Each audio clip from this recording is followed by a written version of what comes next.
Dear learners, this is Dr. Prafulla Kumar Sahu, Assistant Professor from the Department of Environmental Science and Technology, Central University of Punjab, Bhatinda. Participants, you have already learned about the chemical composition of natural waters. In the subsequent modules, you will learn about the presence of geogenic contaminants and anthropogenic pollutants. It means there is a considerable variability in the composition of water around us, and before using it, we require to know about the quality of water.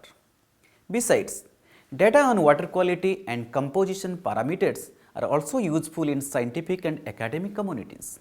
It brings another question about how to determine if a particular source of water is safe or polluted, or how do we know about the composition and controlling factors.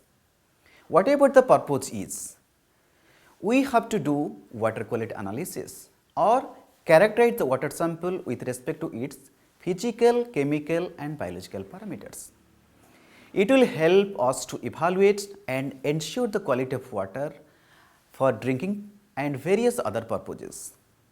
The water quality data facilitates administrators in improving their knowledge and understanding surrounding water bodies pollution level, health risks and help in decision making. Besides, it has several other social, commercial and industrial applications. However, water quality analysis is not straightforward. It is a very delicate and dedicated job, and such analysis necessitates the need for adequate knowledge on various aspects starting from the sampling location, methods, preservation technique and appropriate analytical procedure. Because carelessness in sampling, choosing the wrong analysis method or collecting the sample from the inappropriate location can mislead the results. Therefore, this module is designed to allow students to learn some fundamental aspect of water quality monitoring. It's critical for specific use, different water quality standards or guidelines, baseline water quality and develop a sound knowledge on various aspects of water quality, sampling and analytical procedures. It will also help you minimize the error and choose the correct analytical technique for water quality analysis. Before analysis of water quality, let's first discuss the water quality parameters. These water quality parameters can be classified in terms of the kind of measurements such as physical parameters that include pH, electrolyte conductivity, total dissolved solids, temperature, dissolved oxygen, color, odor, turbidity and total suspended materials, etc. If you talk about chemical components, it includes bicarbonate, carbonates, chlorides, nitrate, sulfate, phosphates, fluorides, dissolved silica, aluminum, boron, calcium, sodium, magnesium, heavy metals such as cadmium, chromium, nickel, mercury, arsenic, lead and stable and radioactive isotopes of various elements, etc. Water also has a variety of organic compounds. For example, commonly measured components are total organic carbon, particulate organic carbon that is POC, dissolved organic carbon, dissolved inorganic carbon, chlorinated hydrocarbons, polycyclic aromatic hydrocarbons, pesticides, etc. It is also important to determine presence of biological parameters or contaminants such as chlorophyll A, cyanobacteria, microbiological parameters such as fecal coliform, total coliform and microbiotics such as worms, plankton, etc. However, these parameters will be selected based on our objective of the project and intended use of water.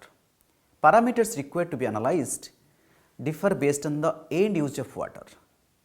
The essential objectives of water quality assessment are to define the status and trend of water quality of a given water body, to assess the nature and extent of pollution control needed in different water bodies, analyze the cause of the observed condition and trends, identify the area specific problems of water quality and provide assessments in the form of management to evaluate alternatives that help in decision making, to understand environmental fate of different pollutants, to assess the fitness of water for different uses, to evaluate effectiveness of pollution control measured already in existence.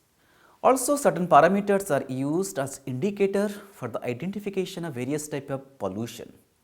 Many of these states are used to determine the suitable of natural water for industrial, municipal use and determine the type and degree of treatment required. Next, we will discuss the strategy to be followed for water quality monitoring. Right from inception, every monitoring program should have a clear and defined purpose, plan and procedure. If it is not done, inappropriate and insufficient or much larger analytical data may be collected. Furthermore, if the objectives are not precisely expressed, it will be difficult or impossible to decide the extent to which they are achieved. A well-designed monitoring program helps minimize the cost of monitoring without sacrificing the quality of the information required. Hence, the scoping and designing a monitoring quality program should necessarily consider the following aspects: monitoring objectives, anticipated outcomes, methods to be followed, the relevant background information of the monitoring sites, monitoring network design, number of sampling points, sampling location, parameters to be measured, etc. Field work and sampling frequency and timing, laboratory work, analytical quality assurance, data management, interpretation, presentation and reporting. In water quality monitoring, one of the important aspects is the sampling location. Sampling location denotes to a specific position within a water body from where the sample will be obtained. Selection of sampling location plays a crucial role in achieving the monitoring objectives. The number of sampling location and sampling pattern is decided based on the targeted water body and objectives. It can be one or more sampling location. Surface sampling or discrete or integrated depth sampling. Sampling can be done using boards or platform for lakes and ponds. It can be a source to sink sampling, basin scale sampling or terminal location to have the basin's representation for rivers. Basin characteristics are a crucial factor for choosing number of sampling sites. The number of sampling locations can be 1 to several hundred based on the catchment size and scope of the study. In the rivers, samples can be collected directly from the river bank, mid of the river using bridges or boats. Sample can be collected from the surface or depth. During estuarine sampling, the salinity gradients needs to be followed. It is vital to avoid sampling close to a pollution source, shallow stagnant water and rivers having seawater intrusion. For generating baseline data, upstreams, pristine locations should be selected. To study the earth surface processes and to estimate flushes and yields, sampling locations should be chosen considering lithological and land use and land cover patterns of the watersheds. Roads should well connect sampling location for easy and frequent approach. During surface and sampling, samples should be collected from 60 centimeter depth, and for depth sampling, it should be 2/3 of the water body's depth. The minimum sampling station with respect to the type and size of the water bodies can be seen in this table. In the case of groundwater sample, collection involves sample collection from an open well, tube well and drilled well. Based on the objective of the study, random and grid sampling can be followed for groundwater studies. Water should be adequately draining before collecting samples to achieve constant temperature or conductivity. Studies on rivers or streams required supporting meteorological, hydrological and land use and land cover data. Hence, while selecting location, emphasis should be given to the location having gauge and discharge monitoring stations nearby. For groundwater, data on the depth of the groundwater and seasonal changes are required. In India, the period starting from June 1st to May 31st is considered a water cycle. So, the sampling should be collected accordingly. Let us now discuss the frequency and time of sampling. Surface waters show remarkable variability in chemical composition during different seasons, whereas aquifers experience a significant change in water table depths during post-monsoon and pre-monsoon season. Indian rivers carry 80% to 100% of discharge, suspended and dissolved load during monsoon season. Hence, the sampling frequency can be single time or seasonal, or may follow time series pattern, collecting samples monthly, weekly or daily. Hourly samples are collected in the municipal water treatment plants. An example of the frequency of the sampling and the list of parameters to be considered is shown in this table. This is the protocol for the water quality monitoring notified by the Government of India.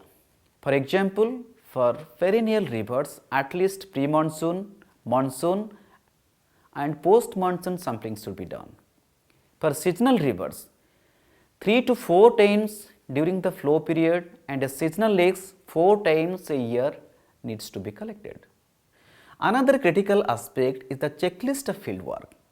Before leaving for sampling, the checklist for field visits should be verified to ensure that all arrangements are made, as it may not be possible to return back or you may not need to compromise on certain aspects.